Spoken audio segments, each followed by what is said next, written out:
اور یاجوج ماجوج کا فتنہ قیامت کی ایک بڑی حتمی نشانی ہے جس کا ایک وقت مقرر ہے۔ جی، اور اس میں ایک غور طلب بات یہ بھی ہے کہ 1400 سال پہلے نبی اکرم صلی اللہ علیہ وآلہ وسلم نے دیوار میں سوراخ کی نشاندہی کی۔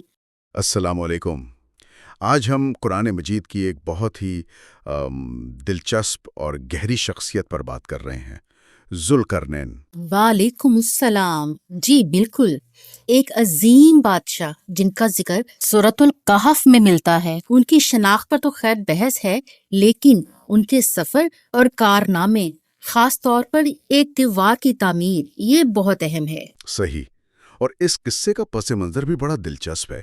یعنی قریش نے نبی اکرم صلی اللہ علیہ وسلم سے جو سوال پوچھے تھے، یہودیوں کے کہنے پر ان میں سے ایک ذوالقرنین کے بارے میں تھا۔ جی، اور جواب میں پھر سورۃ الکہف نازل ہوئی۔ اس میں واضح بتایا گیا ہے کہ اللہ نے انہیں زمین پر بڑا اقتدار دیا تھا، وسائل دیے تھے۔ وہ کوئی عام بادشاہ نہیں تھے، ایک طرح کی عالمی طاقت۔ تو انہی اختیارات کے ساتھ انہوں نے سفر شروع کیے۔ پہلا سفر مغرب کی طرف، سورج ڈوبنے کی جگہ تک پہنچے۔ وہ منظر بھی عجیب بیان ہوا ہے کہ سورج ایک سیاہ چشمے میں ڈوب رہا تھا۔ جی، اور وہاں ایک قوم ملی۔ اللہ نے ذوالقرنین کو اختیار دیا کہ بھائی ان سے کیسا سلوک کرنا ہے، سزا دینی ہے کہ نرمی کرنی ہے۔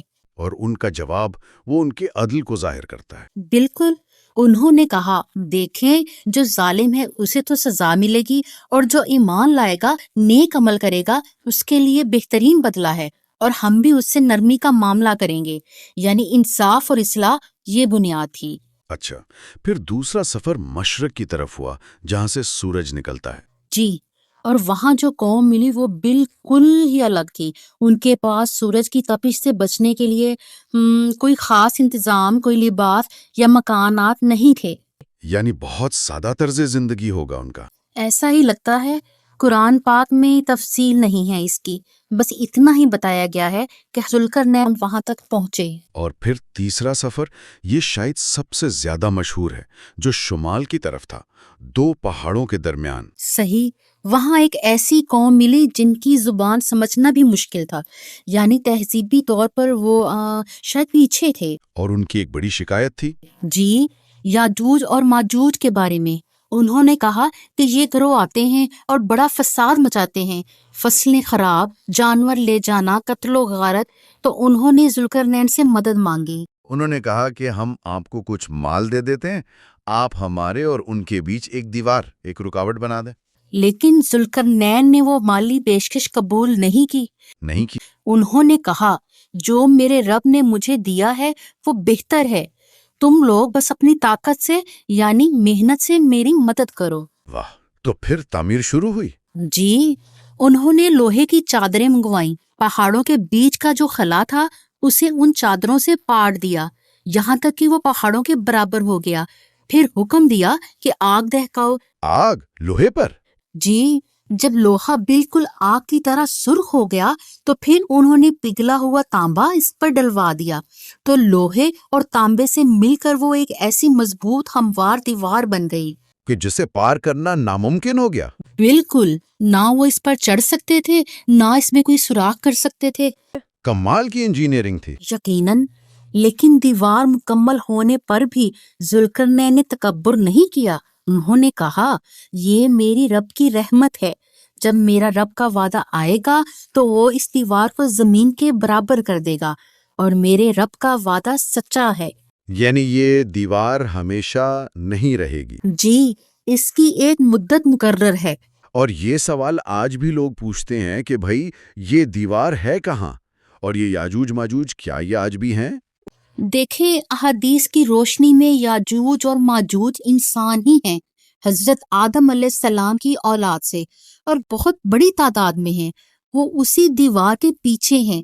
نبی کریم صلی اللہ علیہ وآلہ وسلم نے بتایا تھا کہ وہ ہر روز اس دیوار کو کھودتے ہیں، توڑنے کی کوشش کرتے ہیں۔ جب شام ہونے لگتی ہے اور تھوڑا سا کام رہ جاتا ہے تو ان کا سردار کہتا ہے چلو باقی کل کریں گے، اور وہ انشاءاللہ کہنا بھول جاتے ہیں۔ جی، تو اگلے دن وہ دیوار پھر ویسے ہی مکمل اور مضبوط ملتی ہے۔ جب اللہ چاہے گا وہ انشاءاللہ کہیں گے، تب وہ دیوار ٹوٹے گی اور وہ نکل پڑیں گے۔ اور ان کا نکلنا قیامت کی بڑی نشانیوں میں سے ہے۔ بالکل، احادیث میں ہے کہ وہ ہر طرف پھیل جائیں گے، زمین میں فساد کریں گے، یہاں تک کہ بحیرہ تبریہ کا پانی پی جائیں گے۔ نبی اکرم صلی اللہ علیہ وآلہ وسلم نے تو اپنے زمانے میں ہی فرمایا تھا کہ دیوار میں سوراخ ہو چکا ہے، اتنا سا، انگوٹھے اور شہادت کی انگلی کا حلقہ بنا کر اشارہ کیا تھا۔ یعنی اس فتنے کا وقت قریب آ رہا تھا تب بھی۔ جی، ان کا جو اصل بڑا خروج ہوگا وہ حضرت عیسیٰ علیہ السلام کے دوبارہ آنے اور دجال کے قتل کے بعد ہوگا۔ اچھا، حضرت عیسیٰ کے زمانے میں؟ جی، اس وقت حضرت عیسیٰ اور جو اہل ایمان ہوں گے وہ اللہ کے حکم سے کوہ طور پر یا کسی بلند جگہ پناہ لیں گے، کیونکہ یاجوج ماجوج سے لڑنے کی طاقت کسی میں نہیں ہوگی۔ تو پھر ان کا خاتمہ کیسے ہوگا؟ حضرت عیسیٰ علیہ السلام اور مسلمان اللہ سے دعا مانگیں گے، تب اللہ تعالیٰ ایک خاص قسم کا کیڑا بھیجے گا جو ان کی گردنوں پر حملہ کرے گا اور وہ سارے کے سارے ایک ہی رات میں مر جائیں گے۔ اللہ اکبر، ایک ہی رات میں؟ اور پھر اللہ تعالیٰ ایک زور کی بارش بھیجے گا جو ساری زمین کو دھو کر صاف کر دے گی۔ اس کے بعد پھر زمین میں برکت ہوگی، امن و امان کا دور آئے گا۔ تو خلاصہ یہ ہے کہ ذوالقرنین کا قصہ ہمیں انصاف، طاقت کے صحیح استعمال اور اللہ پر توکل کا سبق دیتا ہے۔ بالکل، اور یاجوج ماجوج کا فتنہ قیامت کی ایک بڑی حتمی نشانی ہے، جس کا ایک وقت مقرر ہے۔ جی، اور اس میں ایک غور طلب بات یہ بھی ہے کہ 1400 سال پہلے نبی اکرم صلی اللہ علیہ وآلہ وسلم نے دیوار میں سوراخ کی نشاندہی کی۔ آج دنیا میں جو تبدیلیاں ہو رہی ہیں، جو عالمی سطح پر کشیدگی ہے، تو یہ سوچ پیدا ہوتی ہے کہ کیا ہم اس دیوار کے مکمل ٹوٹنے اور اس بڑے فتنے کے ظہور کے بہت قریب ہیں؟ اور اگر ایسا ہے تو پھر ذوالقرنین کی حکمت عملی، ان کا انصاف، ان کی تعمیر، یہ ہمارے لیے کیا پیغام رکھتی ہے؟